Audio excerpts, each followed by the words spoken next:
Chapter 4. Sunday School Comes and Goes.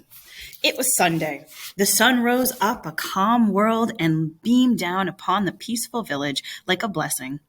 Breakfast's over. Aunt Polly held family worship that she started with a long, solid prayer and topped with a grim sermon on one of those 10 commandments from the Bible.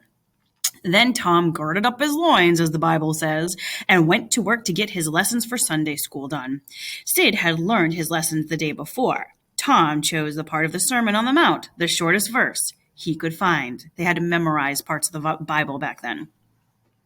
At the end of half an hour of study, Tom still didn't know the lesson because he had been thinking of other things. His cousin Mary took his book to hear him recite. He tried to find his way through the fog. Tom said, "Blessed are the, poor," said Mary, trying to help him. The poor. Blessed are the poor, in spirit. In spirit. Blessed are the poor in spirit, for the day, theirs. For theirs. Blessed are the poor in spirit, for theirs is the kingdom of heaven. Blessed are they that mourn as for they, S-H-A, for they, S-H-O, I don't know what it is. Why don't you tell me, Mary? What do you want to do this to be so mean for? Oh, Tom, I'm not teasing you. I wouldn't do that. You must go and learn it again, and if you do, I'll give you something nice. There now, that's a good boy. All right, Mary, what is it? Tell me what it is. Never mind, Tom. You know if I say it's nice, it is nice. All right, Mary, I'll tackle it again. And he did. Under the double pressure of curiosity and future gain, he was a shining success. Mary gave him a brand new single-blade knife. Yeah, because that's what Tom Sawyer needs is a knife. The kind all boys in town wanted. Tom was delighted. He began to carve on the cupboard with it and was arranging to begin on the bureau when he was called to dress for Sunday school. Mary gave him a basin of water and a piece of soap. He went outside on the porch and set the basin on the little bench there, and he dipped the soap in the water. But he didn't wash with it. Instead, he laid the soap down, turned up his sleeves, and poured the water on the ground gently. Tom then entered the kitchen and began to wipe his face diligently with a towel behind the door. But Mary removed the towel and said, "Now, aren't you ashamed, Tom? Water won't hurt you." Tom was a bit disturbed. The basin was refilled, and he stood over it a while, gathering resolution, and then took a big breath and began washing. When he re-entered the kitchen with both eyes shut and groping for the towel with his hands, there was proof of suds and water dripping from his face.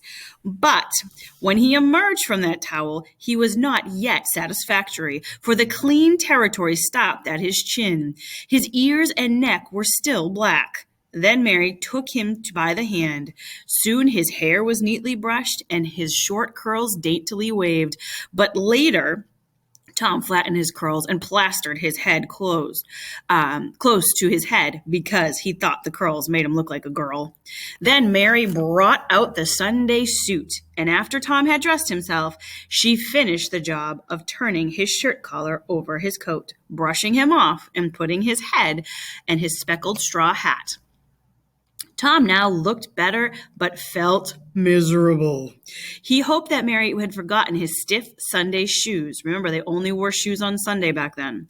But she brought them out neatly polished. Tom lost his temper and said that he was always being made to do everything he didn't want to do. But Mary said, "Please, Tom, be a good boy." So he got into the shoes, snarling. Mary was soon ready, and the three children set out for Sunday school, a place that Tom hated with his whole heart, but Sid and Mary liked it. At the church door, Tom dropped back to stop a friend and trade a piece of licorice, a fishhook, and a couple of white marbles for a yellow, red, and blue tickets.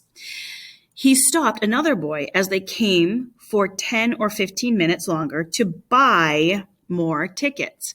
At last, he entered the church. In his seat, Tom started a quarrel or fight with the first boy. that came handy. And when the man teacher stopped him, Tom waited until his back was turned, then pulled a boy's hair in the next row. When the boy turned around, Tom made believe he was reading his book. Then the same boy stuck a pin in another boy to hear him say, "Ouch!" But when the teacher turned, Tom was blamed. As a reward for coming to Sunday school and reciting 2 verses of the Bible, each child got a blue ticket. 10 blue tickets equaled a red one.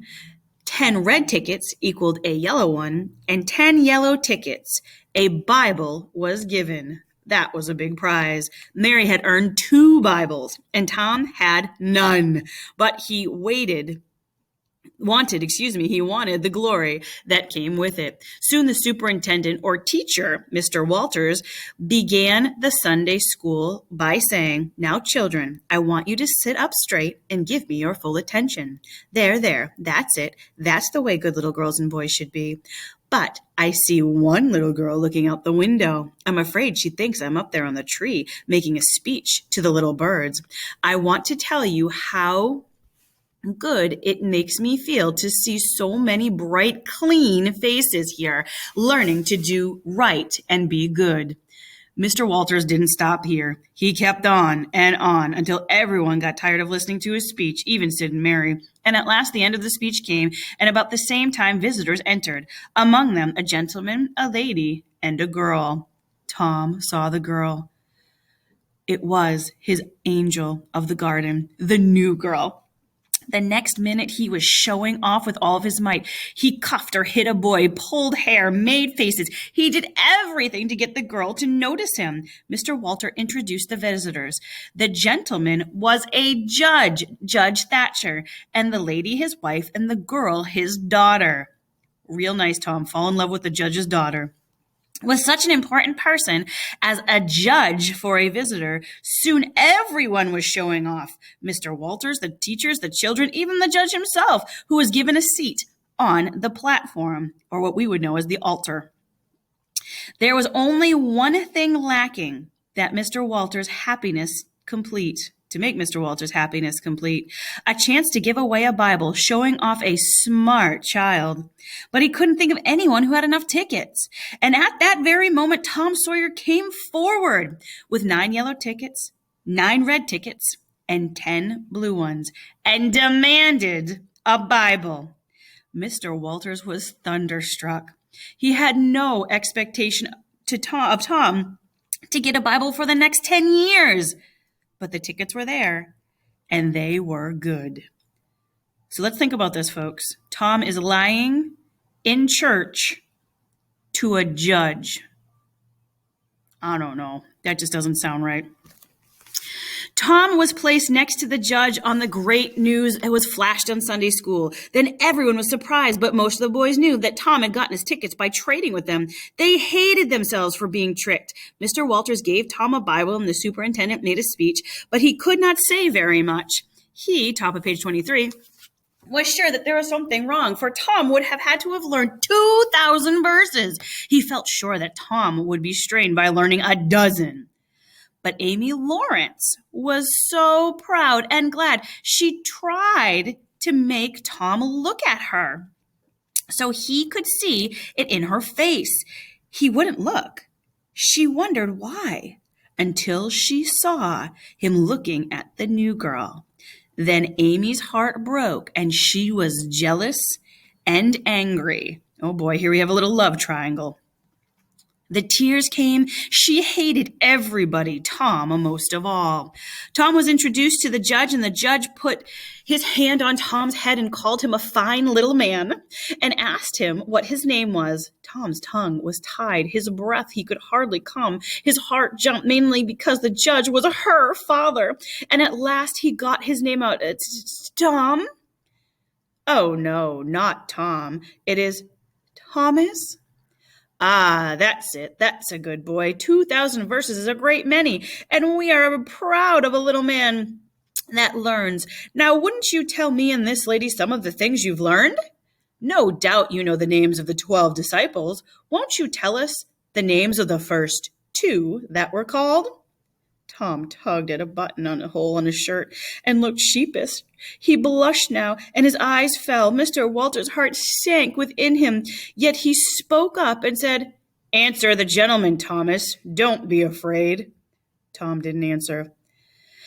"Now I know you'll tell me," said the lady. "The names of the first two disciples were—" Oh boy. David and the giant? Let us be kind and draw the curtains over the rest of the scene.